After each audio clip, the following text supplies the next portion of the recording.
यीशु है, praise the Lord. संदेह एक ऐसा शब्द है जो कि जहर या विष के समान काम करता है। यदि हमारे पति पत्नी के बीच में संदेह हो तो पति पत्नी का संबंध को खराब कर सकता है।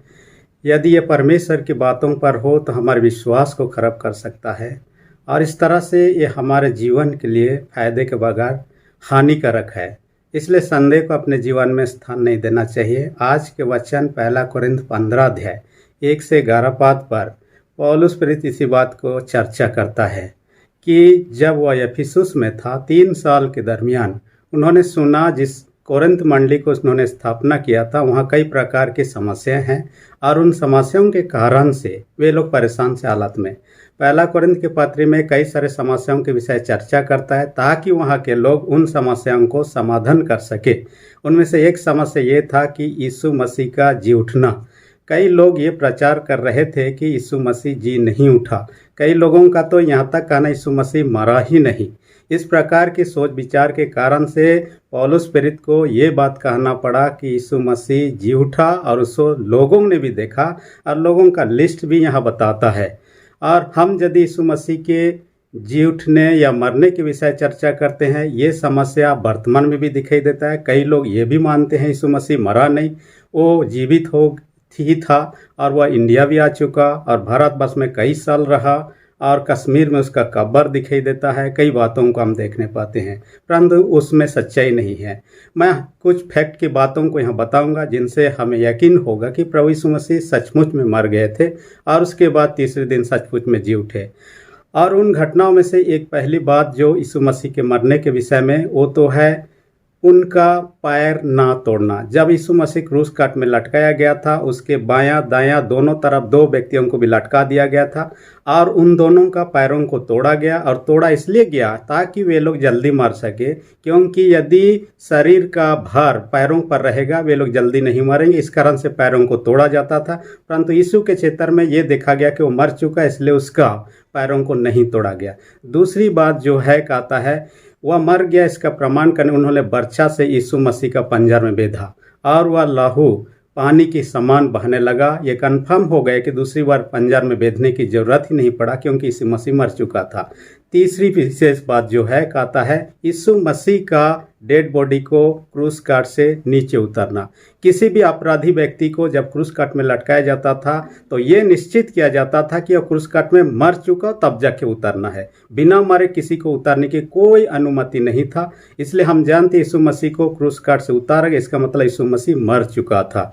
चौथी बात जो कहता है, यीशु मसीह का डेड बॉडी को निकोदेमुस और हम जाते हैं अरमतिया का यूसुफ, इन दोनों ने मांगा पिलातुस से, जो कि प्रोसेस के तहत जाकर उनसे अनुमति लिया और मांग के ले आए। किसी का डेड बॉडी को दिया जाता है, किसी जीवित व्यक्ति को वापस नहीं दिया जाता अपराधी को।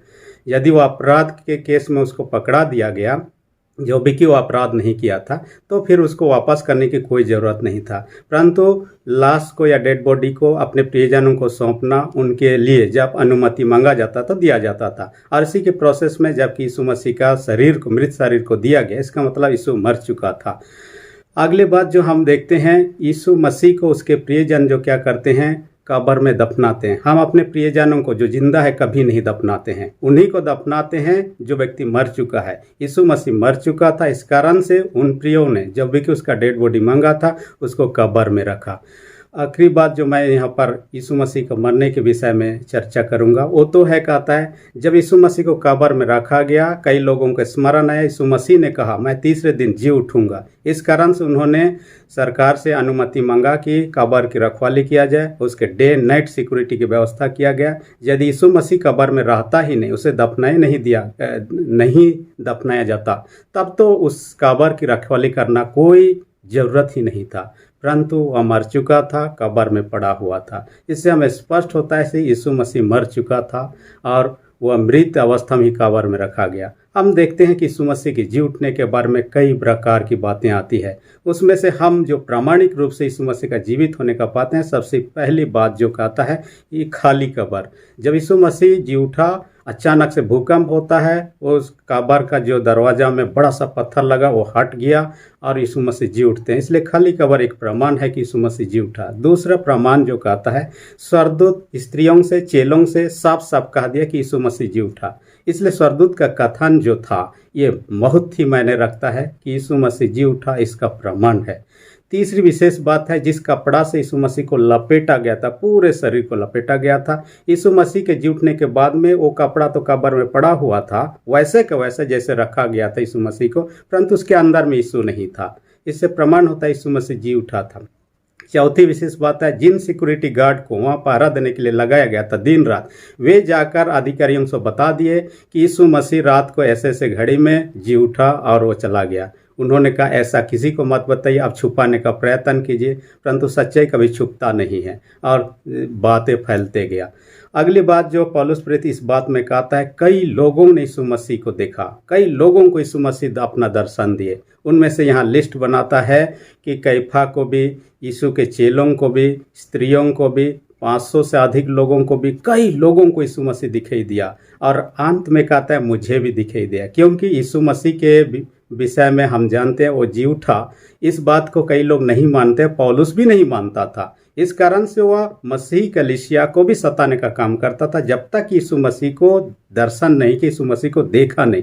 जब यीशु मसीह का दर्शन किया, यीशु मसीह को देखा, उसके बाद उसके जीवन में बदलाहट आता है और वह क्या करता है, वो काम यीशु मसीह के विश्वासियों को सताने का काम करता था उसमें परिवर्तन करता है। वो खुद विश्वासी बन जाता है, परमेश्वर का वचन का प्रचार करता है और इसी के परिणाम स्वरूप कोरिन्थ मंडली में जाकर प्रचार करता है। वह मंडली स्थापित होता है और वहाँ का मंडली की इन समस्याओं को समाधान के लिए इन बातों को यहाँ लिखना चाह रहा है। कई सारे लोग जो आज भी है यीशु मसीह पर ऐसे ही भी सोचते हैं, यीशु मसीह जी नहीं उठा, या यीशु मसीह मरा नहीं, या यीशु मसीह फेक है। कई प्रकार की बातें तो आदमी लोग कई प्रकार के सोच सकते हैं, लेकिन जो सच्चाई है वो छुप नहीं सकता।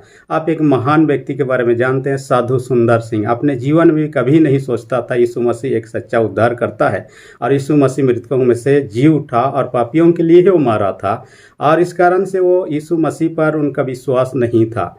परंतु जिस विश्वास में भी था, संसार के कई सारे धर्मों की चर्चा हम पाते हैं, उसने भी देखा, परंतु उनको कहीं भी शांति नहीं मिला। सोचने लगा कि संसार में कोई ऐसा ईश्वर तो होगा जो कि सच्चा ईश्वर कहलाता है और लोगों को उससे जानना चाहिए, मुझे भी जानना है। वह उपवास रहा कि यीशु मसीह या तो जो संसार का सच्चा ईश्वर है उसे मैं देखूं, जानूं।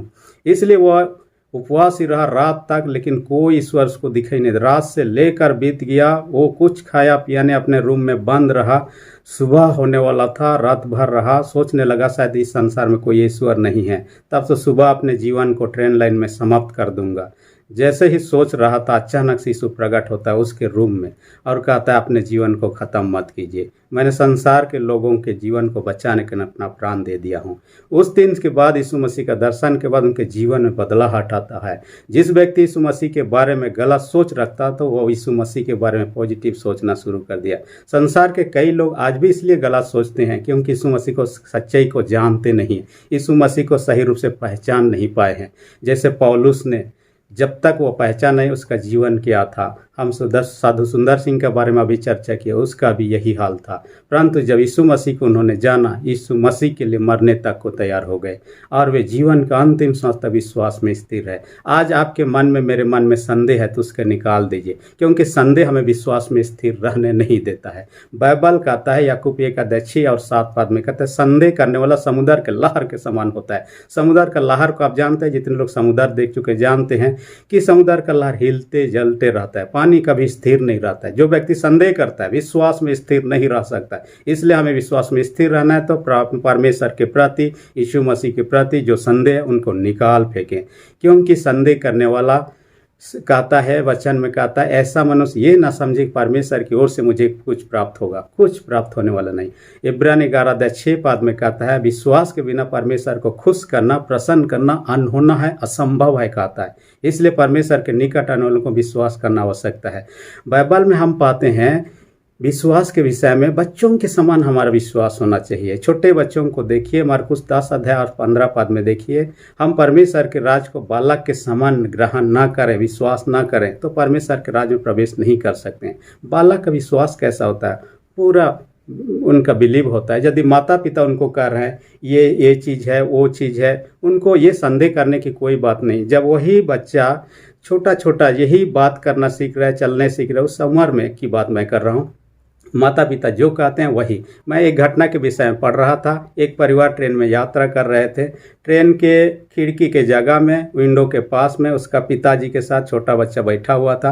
पिताजी ने अपना जलवा दिखाने के लिए, या तो कहें कुछ भी हो, बेटा को इम्प्रेस करने के लिए कहिए, देखिए मैं कैसे जादू जानता हूँ, अपना टोपी को कहता करके फेंकने का नाटक करता है खिड़की से, और बाहर फेंकने का नाटक करके छुपा लेता है। उसके बाद बेटा से कहता है देखिए जब मैं मंत्र मारूंगा टोपी वापस आ जाएगा, करता है और कहीं छुपा रहता वहाँ से निकाल के फिर पहन लेता है। उसका बेटा को यकीन हो गया मेरा पिताजी जादूगर है, और जो वो कर रहा है वो सच्चाई से कर रहा है। कुछ देरी के बाद में उसका पिताजी कई सारी चीज़ों में भुला गया, यात्रा के दरमियान ही।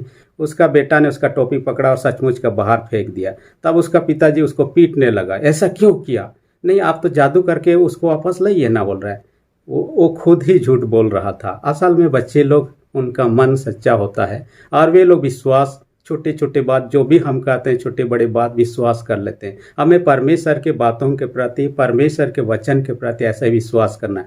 बाइबल हमें बताती है आकाश और पृथ्वी टल जाएंगे परंतु परमेश्वर का वचन कभी नहीं टलने वाला, वो तय है और ये परफेक्ट है। यीशु मसीह के विषय हजारों साल जो कुछ लिखा गया ऑटोमेटिक वैसा ही हुआ जैसे पूरा होना था, और आगे भी जो होने के लिए कहा गया वो भी पूरा होने वाला। इसलिए इसमें कोई भी संदेह की बात नहीं है, डाउट की बात नहीं है। हमारे मन में इस प्रकार की बातें से निकाल देना चाहिए ताकि हम विश्वास से ना भटक सकें और विश्वास में दृढ़ रह सकें। दूसरी विशेष बात जो इस वचन के आलोक में मैं देखना चाहता हूँ वो तो है झूठी शिक्षा। न केवल उस समय में था, वर्तमान में भी है, और झूठी शिक्षा से हमें सावधान रहना चाहिए। झूठी शिक्षा या तो किसी के द्वारा, विश्वासी व्यक्ति के द्वारा भी हो सकता है, अविश्वासी के द्वारा भी हो सकता है। और विश्वासी व्यक्तियों में से जो लोग अभी शिक्षा दे रहे हैं वो लोग भी, जो आज कल धर्म के अगुए हो सकते हैं, ऐसे लोग भी झूठे शिक्षक हो सकते हैं। क्योंकि हम पुराना नियम काल में भी देखने पाते झूठे शिक्षक वहाँ भी थे, वर्तमान समय में भी ऐसा।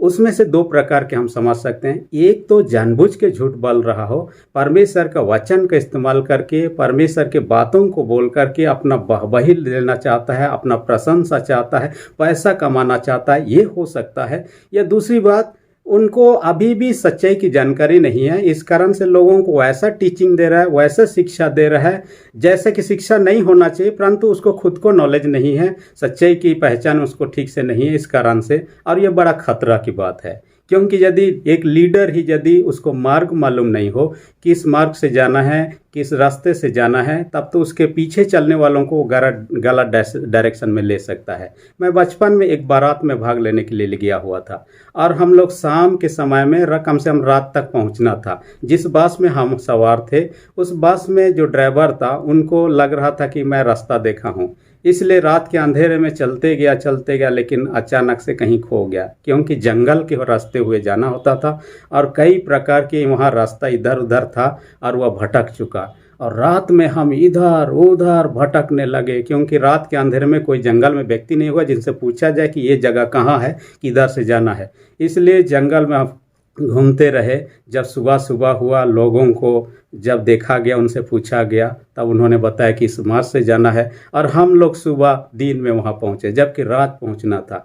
तो कई बार जो लीडर जो होता है, खुद यदि सच्चाई का ज्ञान नहीं, किस मार्ग में जाना है, लोगों को टीचिंग वैसा देगा तो गलत मार्ग में लोग चले जाएंगे और हम भटक सकते हैं। इसलिए खतरा की बात है, इससे सावधान रहने की बात है गलत शिक्षा के बारे में। इसलिए हम बाइबल को पढ़ें। बाइबल को पढ़ेंगे तो जानेंगे सच्चाई क्या है, कौन सच बोल रहा है, कौन झूठ बोल रहा है। और झूठ बोलने वाले को हम ऑटोमेटिक जान सकते हैं ये सच्चाई नहीं है, ये गलत है, हम बोल सकते हैं।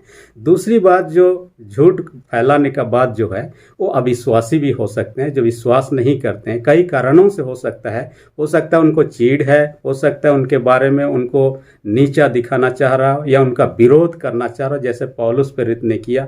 जब तक विश्वासी नहीं बना तब तक वह विरोध करने में रहा मसीह की शिक्षा को।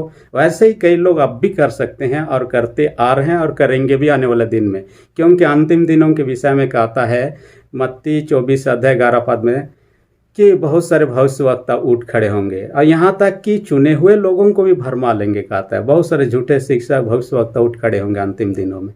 ये तो चुने हुए लोगों में से भी हो सकते हैं या विश्वासी लोगों में से हो सकता है।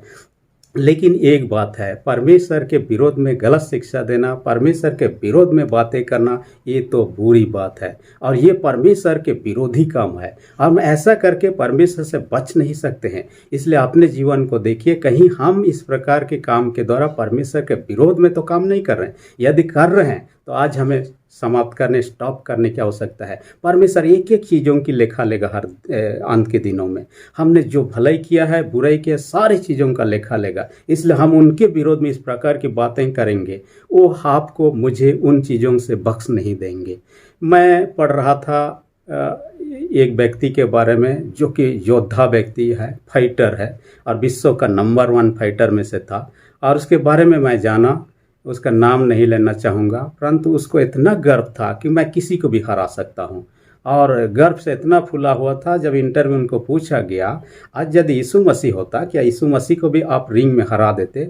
उन्होंने गर्व के साथ कहा, यीशु मसीह को क्या हराना, उसे रिंग से बाहर फेंक देता। उसमें इतना घमंड भरा हुआ कि यीशु मसीह के विरोध में ही बातें किया। और क्या हुआ, अगले ही मैच जब खेला अपने प्रतिद्वंदी से हार गया। ना केवल हारा, उसका पैर भी टूट गया। देखिएगा उसका यीशु मसीह के विरोध में बातें करने के द्वारा से उनके जीवन में किस प्रकार की परिस्थिति हाल आई। हम यीशु मसीह के विरोध में काम करने का कोशिश न करें, क्योंकि बाइबल कहता है, इब्रानी 10:31 में कहता है, परमेश्वर के हाथों में पड़ना भयानक बात है। हो सकता है हम मनुष्य के विरोध में बातें करें, काम करें, मनुष्य हमें कुछ क्या करेगा उसका रिएक्शन में नहीं जानते, लेकिन परमेश्वर के विरोध में हम करेंगे, हम अंत के दिनों में उससे बच नहीं सकते। न्याय के सामने आपको मुझे खड़ा होना है और जवाब देना ही होगा। आज परिस्थिति ये है, हम आज़ाद देश में हैं और उस आज़ादी में हैं क्योंकि यह देश गुलाम अवस्था में था। कई महापुरुषों ने प्रयास किए इस देश को आज़ादी दिलाने में और सफल भी रहे। आज यीशु मसीह इस दुनिया में आने के पीछे हर प्रकार की गुलाम से आज़ादी देने, लुका 4:18 में आप पाइएगा। और सबसे विशेष बात जो है, पाप की गुलामी, जो इस संसार के लोग पाप के कारण से गुलाम अवस्था में, उससे छुटकारा प्राप्त करना चाहते हैं। कोई दूसरा उपाय नहीं, संसार में कोई ऐसा व्यक्ति भी नहीं है। बाइबल ऐसा बताता है, प्रेरित क्रिया 4:12 में, स्वर्ग के नीचे पृथ्वी पर कोई ऐसा इंसान नहीं है जिनके द्वारा मनुष्य उद्धार प्राप्त कर सके। तो यीशु मसीह है। यूहन्ना 14:6 में यही कहता है, मर सत्य जीवन मैं ही हूँ, बिना मेरे द्वारा कोई पिता के पास पहुँच नहीं सकता। इसलिए उस उद्धार जीवन में प्रवेश करना चाहते हैं तो यीशु मसीह पर विश्वास में दृढ़ रहें। हम संदेह ना करें। संदेह करने वालों के विषय में कहा, ये हमारे विश्वास को खत्म कर सकता है। इसलिए विश्वास में दृढ़ रहें। परमेश्वर की महिमा अपने संपूर्ण जीवन के द्वारा परमेश्वर इस वचन के आदि की आशीष दे। आमीन। अब तक मेरे चैनल को आपने सब्सक्राइब नहीं किया है तो आप सब्सक्राइब कर लीजिए।